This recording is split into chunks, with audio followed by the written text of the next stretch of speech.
बलात्कार का मनोविज्ञान और कोर्ट का एक फैसला। मदन मोहन तरुण। किसी की इच्छा के विरुद्ध बलपूर्वक कुछ भी करना बलात्कार है। सामान्यतः इस शब्द का प्रयोग सेक्सुअल अपराध के लिए किया जाता है। बलात्कार स्त्री पुरुष के बीच संभोग का आनंद नहीं है, वह मात्र स्खलन के लिए, तात्क्षणिक उत्तेजना की शांति के लिए किसी स्त्री का वस्तु की तरह बलपूर्वक उपयोग है।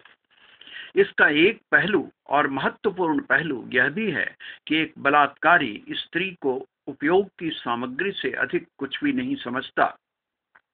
जैसे पढ़ा हुआ अखबार बेकार हो जाता है, वह बेच दिया जाता है, कचरे के डब्बे में डाल दिया जाता है, ठीक उसी प्रकार एक स्त्री का उपभोग कर लेने के पश्चात या तो उसे किसी निर्जन स्थान में फेंक दिया जाता है या जला या मार दिया जाता है। यह पुरुष के अपने दिग्भ्रांत पुरुषत्व को सिद्ध करने का एक माध्यम भी है। बलात्कार पुरुष के द्वारा स्त्री की सत्ता की स्वतंत्रता की पूर्णतः अस्वीकृति है। एक अदना सा आदमी का किसी डॉक्टर, इंजीनियर या विश्वविद्यालय की किसी छात्रा या अपने पति के साथ कार से यात्रा करती हुई या एकांत में टहलती हुई किसी स्त्री को बलपूर्वक उठाकर चल देना और उसके साथ सामूहिक बलात्कार कर उसे कहीं फेंक देना या मार देना आदि के पीछे का मनोविज्ञान यही है कि एक स्त्री चाहे जो भी हो, वह मात्र उपभोग की वस्तु के अलावा और कुछ भी नहीं। हमारे समाज में स्त्री की नगण्यता को कई प्रकार से स्वीकार कर लिया गया है। एक ऐसी स्त्री जिसका बलात्कार हो चुका है, उसकी योनि की पवित्रता नष्ट हो चुकी है, उसका किसी अन्य द्वारा उपभोग कर लिया जा चुका है, वह अपवित्र हो चुकी है, इसलिए वह पापिनी है, व्यभिचारिणी है, वह समाज को स्वीकार्य नहीं है। एक ऐसी स्त्री जिसका बलात्कार हो चुका है, उसे समाज में कभी भी सम्मानपूर्ण स्थान प्राप्त नहीं होता। इसके विपरीत उस पुरुष को दोषी मानने का कोई प्रावधान नहीं है जो बलात्कारी है। बलात्कार उसके पुरुषत्व का प्रमाण है। हमारा समाज बलात्कार का उपयोग स्त्री की सजा के लिए भी करता है। कई पंचायतों के फैसलों में स्त्री का सामूहिक बलात्कार कराकर उसे सरेआम नंगा घुमाकर दंडित किया गया है और उसकी हैसियत की नगण्यता बतलाई गई है। बलात्कार बहसीपन और आत्यंतिक उत्तेजना जन्य अपराध है जिसमें बलात्कारी अपने कार्य का परिणाम भूल जाता है।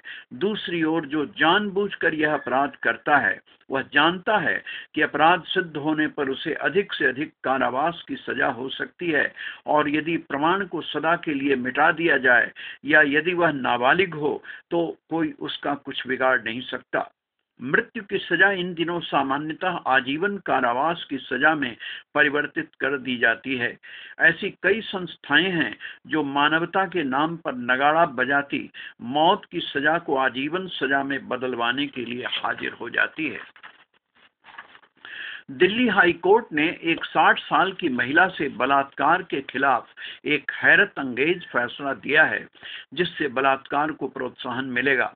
बलात्कार के दौरान मृत महिला के साथ बलात्कार को अवैध नहीं ठहराते हुए फैसले में कहा गया है कि रजोनिवृत्त महिला से जबरन शारीरिक संबंध बलात्कार नहीं। इसमें बलात्कारी अच्छे लाल को उम्र कैद की सजा सुनाई गई थी। उससे मुक्त करते हुए कोर्ट ने कहा कि अच्छे लाल को यह जानकारी नहीं थी कि ऐसे संबंध से महिला की मौत हो जाएगी। कोर्ट ने आईपीसी की धारा 376 का हवाला देते हुए कहा कि महिला की उम्र 60 से अधिक थी और यह रजोवृत्ति की सीमा से अधिक थी, इसलिए इसे रेप नहीं माना जा सकता। इसी आधार पर जस्टिस प्रदीप नंद्रा जोग और जस्टिस मुक्ता गुप्ता ने 49 वर्षीय अच्छे लाल को अपराध मुक्त घोषित करते हुए बरी कर दिया। आज तक 4 अक्टूबर 2014।